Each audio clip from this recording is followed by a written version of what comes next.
प्यारी साध संगत जी, आप सबको प्यार भरी राधा स्वामी जी। सत्संग को प्यार और श्रद्धा से श्रवण करेंगे। वाणी स्वामी जी महाराज की। सत्संग के वचन। गुरु सोई जो शब्द सुनहि, शब्द बिना दूसर नहीं सही। आम वेदांती कहते हैं कि गुरु की पहचान ये है कि वह ब्रह्मा क्षत्रिय ब्रह्मा निष्ठ हो, लेकिन संत कहते हैं कि गुरु शब्द अभ्यासी होना चाहिए। कानों की गूं गूं शब्द नहीं। जब अभ्यासी 9 द्वारों को छोड़कर ऊपर चढ़े, सूरज चंद्रमा और वेदों में बयान किए गए देवयान और पितृयान मार्ग को पार करके अष्टदल कंबल में जाएं, वहां सतगुरु खड़ा है। सतगुरु को साथ लेकर जब तुरीय पद में जाता है, वहां से शब्द शुरू होता है। फिर ब्रह्मा पार ब्रह्मा सोहम से ऊपर सतलोक में जाकर शब्द मुकम्मल यानी कि पूर्ण होता है। कहते हैं जो गुरु खुद शब्द व्यासी हो और हमें शब्द का रास्ता बताए, उससे रास्ता ले लो। शब्द कहो या नाम कहो, कलमा कहो या कलामे इलाही या आकाशवाणी कह दो। गुरु नानक साहब जी कहते हैं उसको सच या गुरबानी भी कहते हैं। अगर शब्द व्यासी शब्द स्वरूपी गुरु नहीं तो उसे गुरु ना कहो। जब शब्द स्वरूपी शब्द व्यासी गुरु मिले, उसे धारण कर लो। हजूर स्वामी जी महाराज फरमाते हैं, शब्द सूरत बिन जो गुरु होई, ताको छोड़ो पाप कटा। हम सभी गुरु धारण करते आए हैं। अब तो वे हैं ही नहीं, मगर जब वे आया करते थे, लोग 5 रुपये देते थे, मैं 10 दे दिया करता था। जब महाराज बाबा जयमल सिंह जी मिले तो गुरु जी के बाबा जी कहते हैं, मैंने वंशावली गुरु से साफ साफ कह दिया कि मुझे पूरे गुरु मिल गए हैं। वे वंशावली गुरु थे। शब्द अभ्यासी गुरु बहुत कम मिलते हैं। आम लोग पढ़ने को शब्द कह देते हैं। कई दफ़ा सत्संग में आगे भी बयान किया गया है कि शब्द 2 प्रकार का होता है, वर्णात्मक और ध्वन्यात्मक।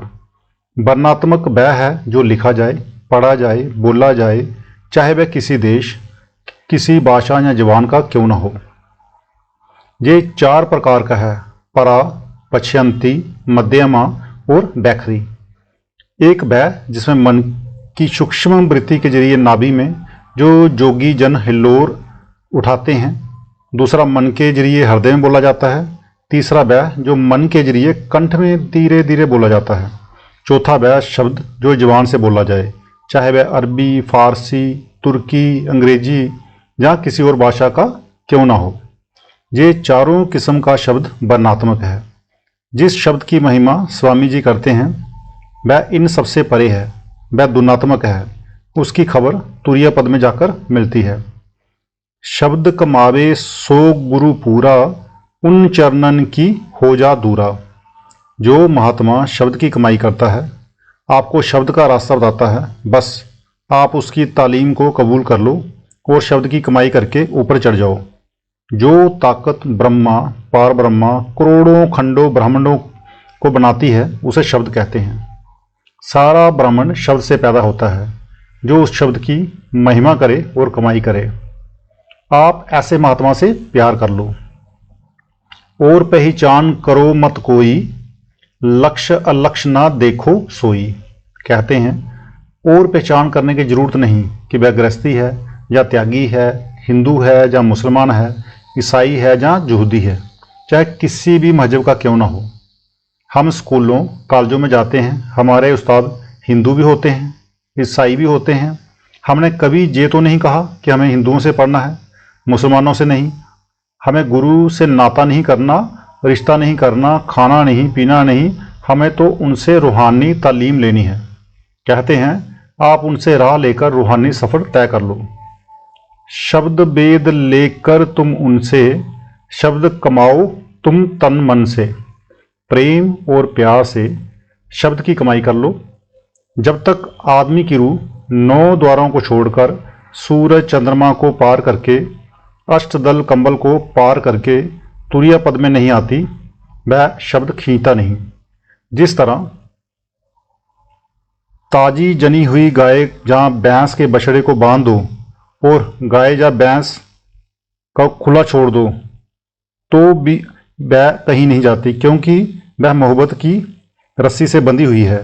हमारी रूह पहले मस्तक से उतरकर हांड, मांस, चाम और रोम रोम में रची हुई है, फिर शरीर से निकलकर माँ बाप, बेटे बेटियों में, वहाँ से निकलकर मासियों, फूफियों, नानियों, नातियों में, ज़मीनों, मकानों, मोटर कारों वगैरह वगैरह में, जहाँ जहाँ तक हमारा ख्याल जाता है हमारी रूह इनके साथ बंधी हुई है। शब्द में कशिश है, पर जब तक रूह 9 द्वारों में है वह उसे खींच नहीं सकता। जिस तरह वह पहिया यानी कि सान जो चाकू या तलवार को तेज करता है, जो पठान के लिए फिरते हैं, वह तो हो उस दीवार को तेज करता है जो वह जो तो उस दीवार को तेज के पास आपका चाकू हो, जहाँ तो क्या वह तेज करेगा, कभी नहीं। जब तक आपका चाकू उसके साथ रगड़ ना खाए तेज नहीं हो सकता। शब्द में कशिश या खिंचाव है, लेकिन जब तक आप अपनी रूह को उसके पास नहीं ले जाते वह खींचता नहीं। जिस तरह जब तक सुई चुंबक के दायरे में ना आए वह खींची नहीं जाती, इसी तरह शब्द में कशिश है, पर जब तक आप अपनी रूह को उसके दायरे में ना ले जाते वह खींचता नहीं। फर्क बस इतना ही है। तो इसलिए प्यारी साध संगत जी, नाम जप जपें, बाबा जी जैसे कहते हैं वैसा धुन का अभ्यास करें, नाम शब्द का अभ्यास करें। राधा स्वामी जी।